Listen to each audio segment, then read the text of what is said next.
Buenas tardes, placer para mí dirigirme a ustedes. Mi nombre es José Torres Espinosa, abogado de los tribunales y juzgado de la República del Ecuador. El día de hoy, lunes 21 de diciembre, exactamente siendo las 3:21 de la tarde, daremos inicio a esta nueva clase del módulo penal de este diplomado de ayudantes judiciales y formación jurídica, ¿no?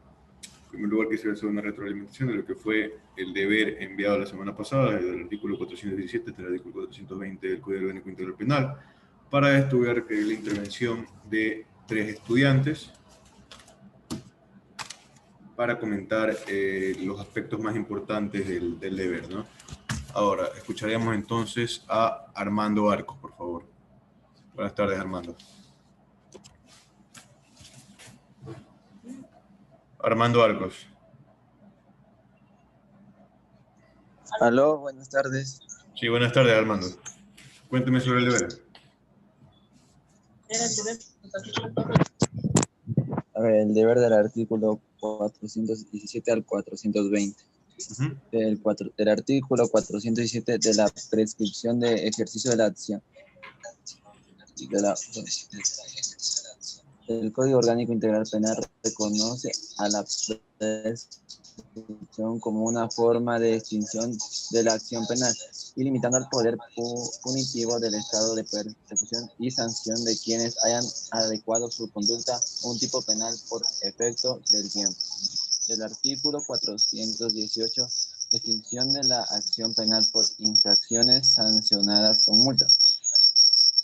Por el transcurso del tiempo, desde las comisiones de la violación sin que se persiga según las reglas determinadas del artículo 407 del Código Orgánico Integral Penal, la pena se considera prescrita de conformidad con las siguientes reglas. El artículo 419, interrupción de la prescripción, analizando en el proceso referente a la interrupción por causa de cometimiento de una infracción, con respecto del debido proceso y garantías contenidos en la Constitución, debe existir la citación a los intervinientes de una audiencia en la que se serán comunicados los cargos que se le imputan al investigado. Y el artículo 120, aplicación por separación de la prescripción y su interrupción. A diferencia de la interrupción de la prescripción de la acción penal, la suspensión no cuenta con cuáles establecidas en el código. Muchas gracias. Muchas gracias por escuchamos ahora, por favor, a Elizabeth Campi. En relación al desarrollo de los 417 al 420 del COID, los mismos que se encuentran en el libro segundo.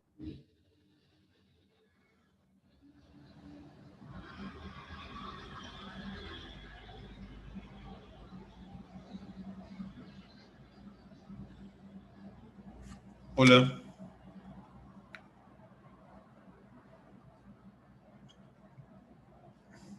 Escuchamos a Elizabeth.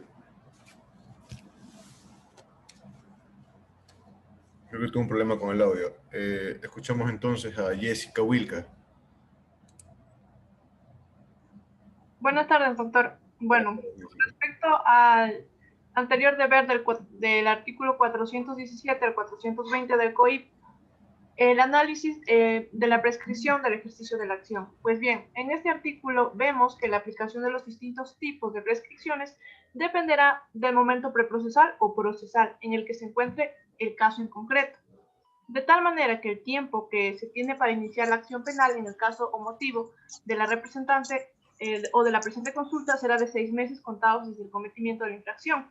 Y por otro lado, si ya se ha iniciado el proceso, el tiempo que se tiene para que se emita la sentencia en firme es de 2 años contados desde que se citó al acusado con el cometimiento de la querella, por ejemplo.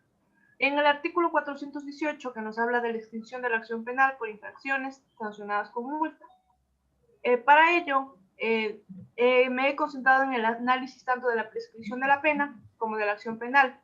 Es necesario partir conceptualizando la definición de la pena. Y esto lo he hecho citando al diccionario de la Real Academia Española, definiendo la pena como un castigo impuesto conforme a la ley por los jueces o tribunales a los responsables de un delito.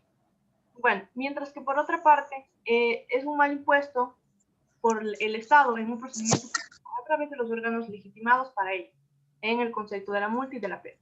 El 419, interrupción de la prescripción.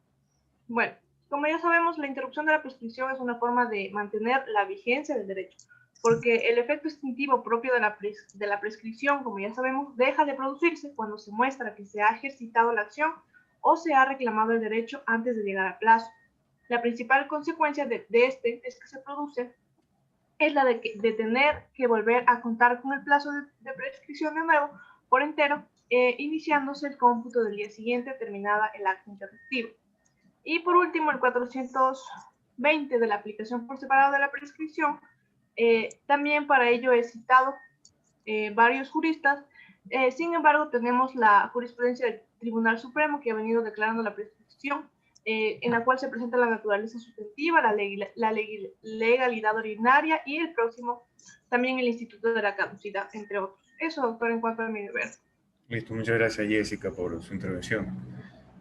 Proseguimos, no sé si ya Doctor, tiene el audio. Elizabeth, sí, a mí se me- justamente le iba a dar el uso de la palabra, Elizabeth.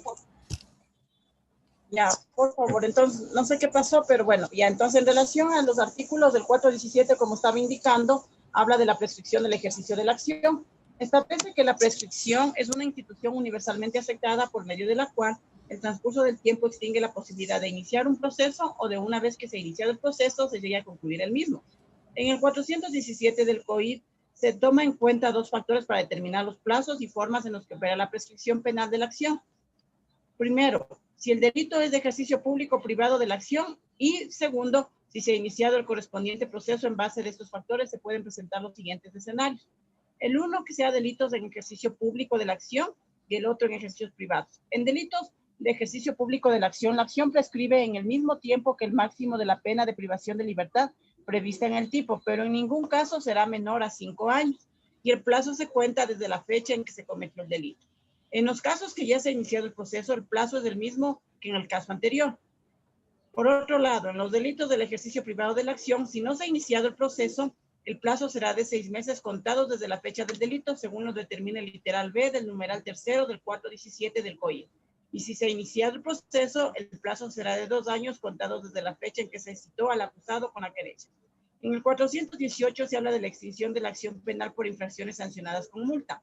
Aquí debemos indicar que la prescripción del ejercicio de la acción penal se refiere a la extinción de la responsabilidad penal por el transcurso del tiempo, desde la comisión de la infracción, sin que se le persiga según las reglas determinadas en el 417 del COIP. Y la prescripción de la pena se da cuando ya existe una sanción a través de una sentencia ejecutorial.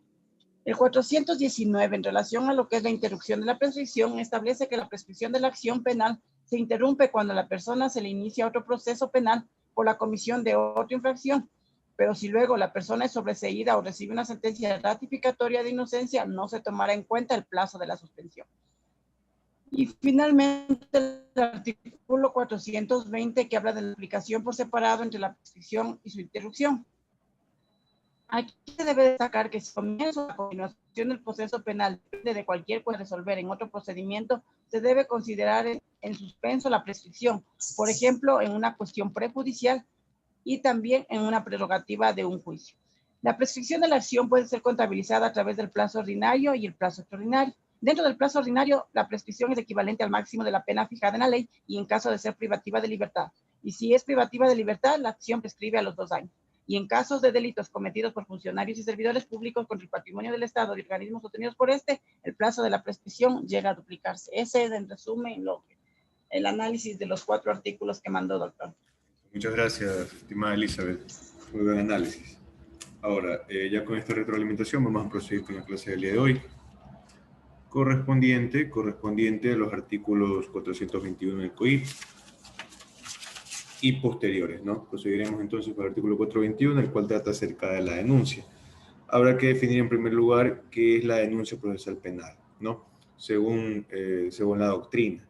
La denuncia procesal penal se configura como una declaración de conocimiento sobre la comisión de un posible hecho delictivo por la que se pueda o se deba comunicar a las autoridades judiciales, al Ministerio Fiscal o a la policía la comisión de unos hechos que podrían ser constitutivos de un delito o una falta, en fin, de una infracción penal, ya sea un delito o sea una contravención. Con este concepto doctrinario entendemos que interponer una denuncia puede ser un derecho para quien ha sido víctima de cualquier vulneración de bienes jurídicos o en su defecto para otros casos, ¿no?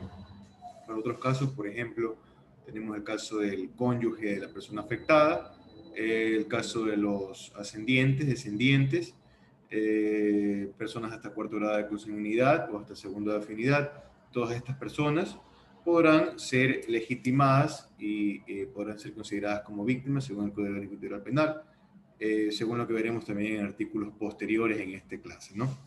Asimismo, puede ser un deber, el deber de denunciar, ¿no? Para quienes son garantes de derecho, es decir, a quienes las normas, la norma penal designará expresamente, ¿no? Que también lo veremos en lo posterior en esta clase. En base a lo mencionado, llegamos al artículo 422 acerca de los garantes de derecho, es decir, aquellas personas que estarán obligadas a denunciar por expreso mandato de ley. Estos son, en especial, tres grupos bien delimitados. En primer lugar, la o el servidor público que en el ejercicio de sus funciones conozca de la comisión de un presunto delito contra la eficiencia de la administración pública. Si hablamos de delitos contra la eficiencia de la administración pública, estamos hablando específicamente de los contenidos en el artículo 278 hasta el artículo 294 del COIP, como son, por ejemplo, el peculado, el cohecho, la concusión, el ataque o resistencia, tráfico de influencias, enriquecimiento ilícito, entre otros delimitados en los artículos mencionados. Las y los profesionales de salud de establecimientos públicos o privados que conozcan de la comisión de un presunto delito también estarán obligados o tendrán el deber de denunciar.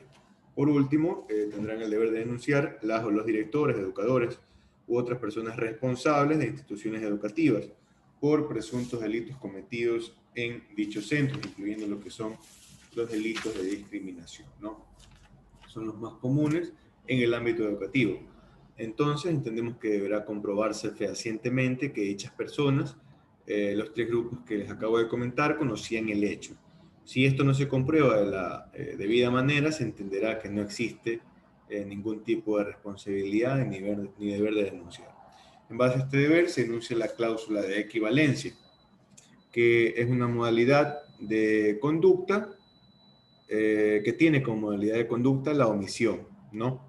Entonces, la cláusula manifiesta que al no impedir un acontecimiento, cuando se tiene la obligación jurídica de hacerlo, equivale a ocasionarlo. Es la llamada cláusula de equivalencia dentro de la doctrina, la cual se encuentra en el artículo 23 del Código Orgánico Integral Penal, ¿no? Acerca de las modalidades de la conducta y acerca de la omisión.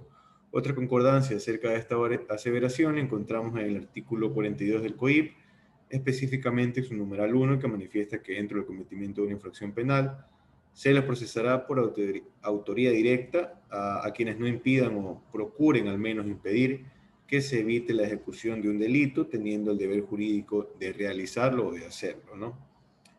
Vale la pena recalcar también que las denuncias podrán presentarse ante la Policía Nacional, ante el personal del sistema especializado integral de investigación de medicina legal y ciencias forenses o ante el organismo competente en materia de tránsito. Sin perjuicio de cualquiera de estas entidades ante las cuales se presente la denuncia, deberá llegar en el plazo de 24 horas, deberá llegar en el plazo máximo de 24 horas a fiscalía o a conocimiento del fiscal, ¿no? Ahora, tomando en consideración el artículo 424 del Código Orgánico Integral Penal, nos percatamos que así como existe el deber de denunciar a cercanos conocedores de infracciones, también existe la exoneración a este deber en determinados casos. La exoneración a este deber manifiesta que nadie podrá ser obligado a denunciar a su cónyuge, pareja en unión estable o parientes hasta el cuarto grado de consanguinidad o segundo de afinidad o en su defecto por secreto profesional. La exoneración del deber de denunciar es una concepción aceptada en la mayoría o en la mayor parte de las legislaciones del mundo. Sin embargo, entendemos que se basa en el principio de inexigibilidad y que consiste más en una abstención, mientras que las conductas típicas de encubrimiento, tal cual se establecía en el Código Penal anterior, en el Código Penal derogado, son de acción. No se trata de un encubrimiento, sino de una abstención basada en el principio de inexigibilidad, ¿no? Es decir, la exoneración se basa con el fin de precautelar el principio de imparcialidad, ya que los familiares, al tener este vínculo cercano, existe la presunción de que se dejarían llevar por extremo amor o extremo odio, dependiendo del caso y dependiendo de las relaciones, ¿no? Sin poder brindar al juzgado un testimonio real y meramente objetivo con el fin de encontrar la verdad procesal, ¿no?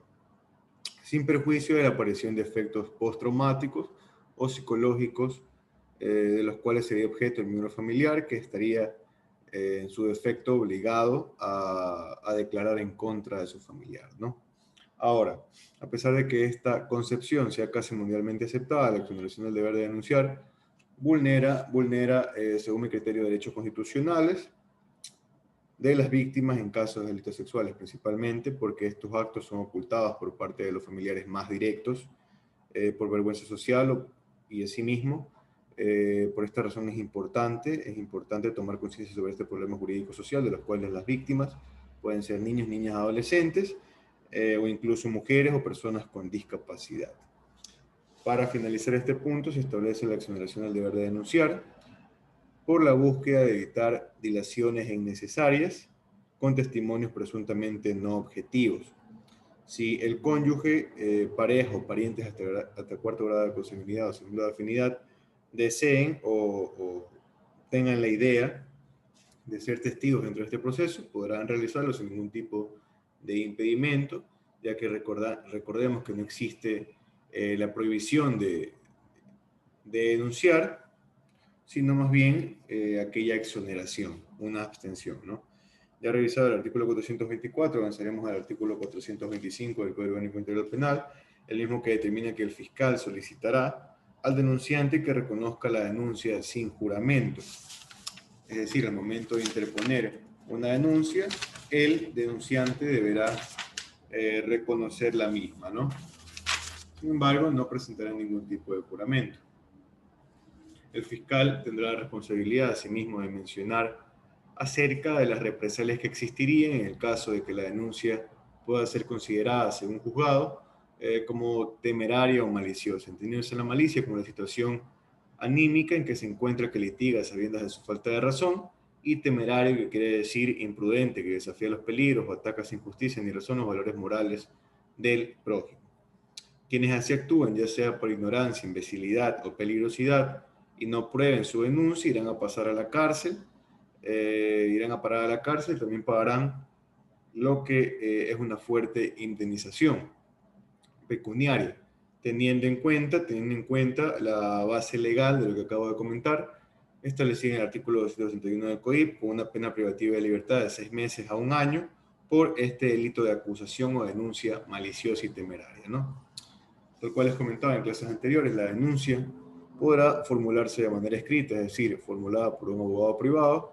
Sin embargo, si el afectado no posee los medios para poder contratar un defensor privado, un defensor a su elección, podrá ejercer una denuncia verbal, es decir, acercarse a las dependencias judiciales pertinentes y narrar la supuesta vulneración de derechos ante el funcionario judicial. El funcionario judicial, en base a su experticia, en base a sus conocimientos de derecho, deberá encasillar la conducta en el tipo penal que considere pertinente, ¿no? El denunciante deberá firmar la denuncia, ya sea tomada de manera escrita o realizada de manera verbal. En el caso de que no pueda firmar por cualquier circunstancia, estampará su huella digital, ¿no? Lo recién mencionado tiene como base legal los artículos 426, 427, 428, 429 de el Código Orgánico Integral Penal vigente. Respecto al contenido de la denuncia, para que ésta sea aceptada y puesta a trámite, deberán regirse ciertos requisitos según el artículo 430, y estos son los siguientes referente a su contenido.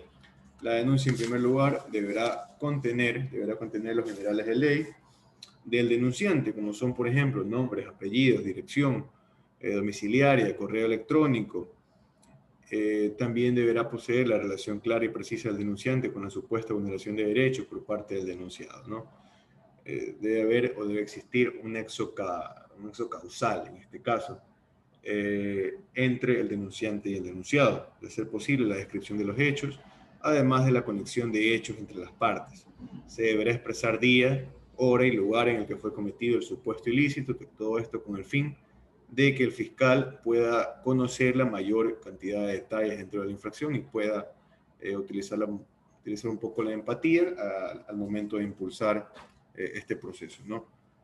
En el caso de saberlo, el denunciante, en virtud del artículo 42 del Código Orgánico Integral Penal, especificará quiénes supuestamente han fungido como autores directos, como autores mediatos, como coautores, como cómplices, así como las personas que pudieron conocer del hecho, para que éstas sean llamadas a rendir versión y poder esclarecer lo que es la verdad procesal dentro del proceso, ¿no?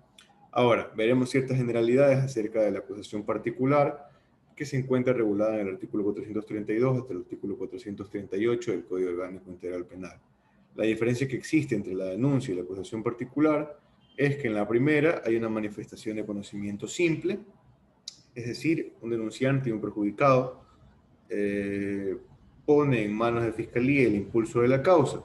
Sin embargo, en la segunda, que es la acusación particular, existirá además una declaración de voluntad que es la pretensión procesal, es decir, la persona afectada por medio de su abogado querrá litigar dentro del proceso con el fin de solicitar cualquier tipo de circunstancia, ya sea pecuniaria, ya sea trabajar en conjunto con el fiscal para una mejor reprimenda, por decirlo de alguna manera, hacia aquel perpetrador de derechos, ¿no? La acusación particular se interpone desde el inicio de la instrucción hasta antes de su conclusión, ¿no? En virtud de las etapas procesales establecidas en el artículo 589 del Código Orgánico Integral Penal. Recibida la acusación, el juez ordena su reconocido, la acusación, ya ha realizado el reconocimiento, el jugador examina el cumplimiento de los requisitos y, de ser el caso, la acepta a trámite y ordena la citación. En caso de encontrarla incompleta, el juzgador precisa la omisión, disponiendo que el acusador la complete en plazo de exactamente 3 días, ¿no? Si el acusador particular no la completa o no reconoce su acusación, se entenderá como nunca propuesta, ¿no? Interpuesta ya la acusación, la víctima podrá desistir de la misma en cualquier momento. No podrán existir los padres que actúan en representación de los hijos menores de 18 años, los tutores o curadores, ni los representantes de las instituciones del sector público, ¿no?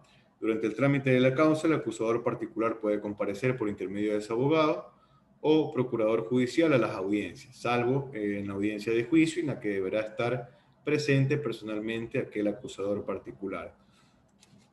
Caso contrario, se declarará abandonada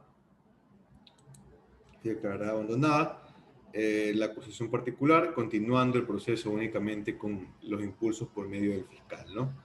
El escrito de acusación particular deberá tener análogos requisitos que los establecidos en la denuncia, es decir, su contenido deberá ser casi idéntico, y lo que realmente cambia entre la denuncia y la acusación particular es el enfoque para lo cual ambas serán utilizadas.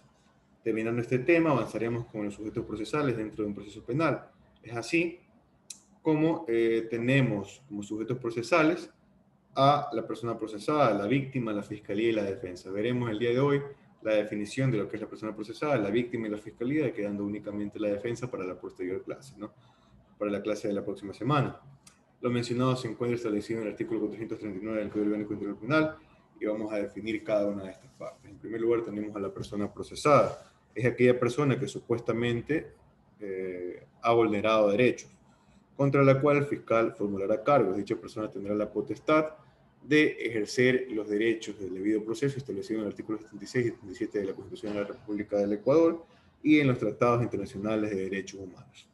La víctima. ¿Qué es la víctima?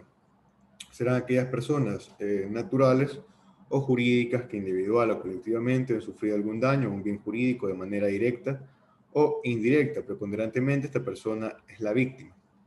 Ahora, es necesario visualizar lo que es el artículo 441 del Código Orgánico Integral Penal, que determina otro conjunto de personas que también podrían ser consideradas como víctimas, como por ejemplo tenemos al cónyuge, ascendientes, descendientes,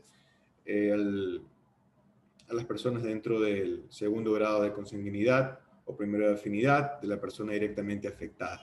Cualquier persona que al percatarse de una vulneración de derechos de colectivos o en los casos de contaminación de ecosistemas, desee tomar la representación de los mismos y ejercer el derecho a la acción y el principio de la tutela judicial efectiva. En estos casos podrán ser considerados como víctimas preponderantemente en lo que son los delitos contra el medio ambiente y los delitos contra los colectivos, ¿no? Como siguiente sujeto procesal está la Fiscalía, la cual dirige la investigación preprocesal, es decir, la investigación previa, y la procesal penal, es decir, instrucción, etapa de evaluación preparatoria de juicio, y la etapa de juicio cuando se trata de un procedimiento ordinario.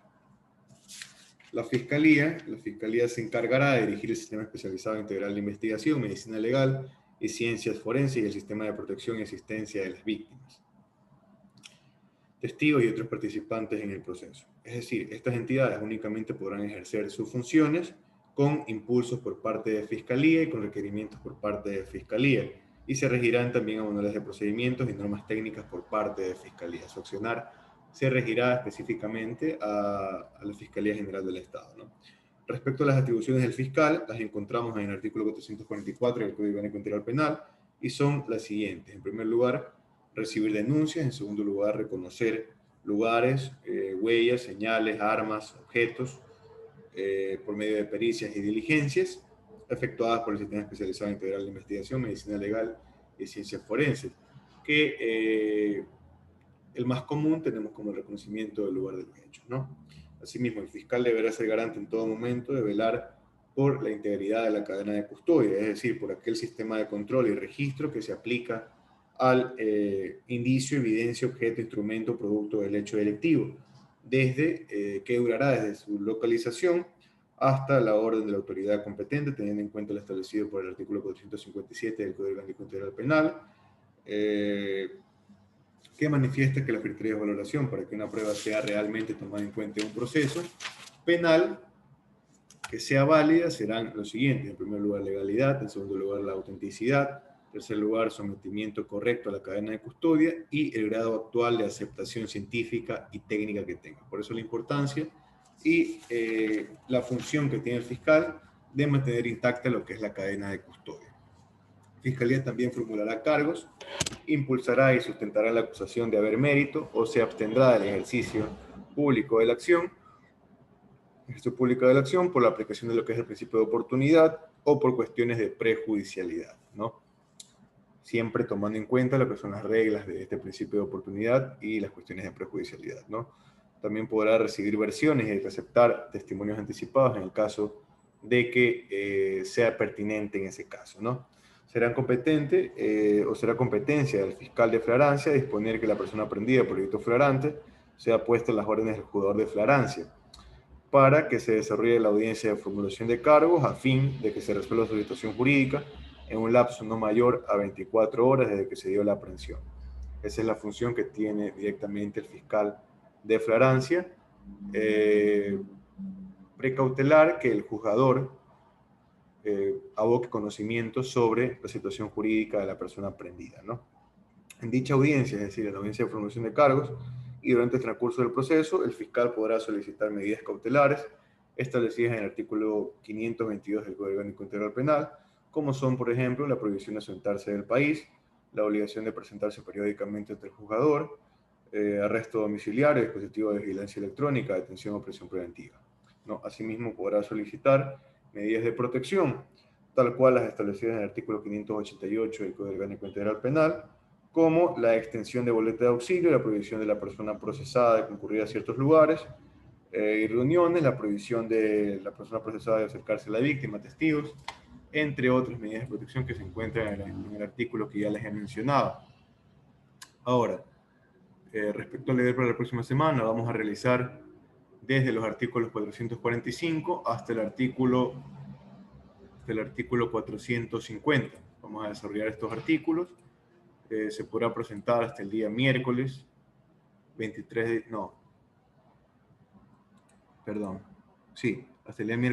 diciembre. Miércoles 23 de diciembre hasta las 12 de la noche. Será el deber esta semana. Asimismo, desearles un feliz inicio de semana y agradecerles por la atención prestada. Muchas gracias. Gracias, doctor. Gracias.